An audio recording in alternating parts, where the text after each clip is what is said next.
आपल्या शिक्षकांनी आपल्याला केलेल्या सहकार्याबद्दल कृतज्ञता व्यक्त करणे आणि मनाचा सर्वात मोठा खोटरडेपणा आहे की आपल्या शिक्षकांनी आपल्याला दिलेल्या ज्ञानाबद्दल जाण आणि कृतज्ञता नसणे.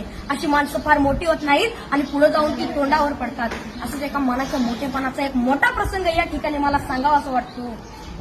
एकदा डॉक्टर बाबासाहेब आंबेडकर इंग्लंडवरून भारतात येत होते. ही बातमी त्यांच्या कार्यकर्त्यांना त्यांच्या आयोजकांना समजली. त्यांचे कार्यकर्ते बाबासाहेबांच्या विमानाची वाट बघत विमानतळावरती थांबले. बाबासाहेबांचं विमान 2-3 तास लेट होणार होतं, पण तरी सुद्धा त्यांचे कार्यकर्ते त्यांच्या स्वागतासाठी त्यांची विमानतळावर 2-3 तास वाट बघत थांबले आणि 2-3 तासानं बाबासाहेबांचं विमान विमानतळावरती लँड झालं. बाबासाहेब खाली उतरले. बाबासाहेबांचे सर्व कार्यकर्ते बाबासाहेबांच्या दिशेने पळत सुटले. ढोल ताशे वाजू लागले. बाबासाहेबांच्या घोषणेने आकाश दुमदुमून गेलं. बाबासाहेब आप आगे बढ़ो हम तुम्हारे साथ है. बाबासाहेबांचा विजय असो अशा घोषणा देत होते. कोण बाबासाहेबांचे पाय पडत होतं तर कोण त्यांना हार घालत होतं. बाबासाहेबांची नजर समोर गेली तर समोर बसलेला एक म्हातारा माणूस मात्र बाबासाहेबांना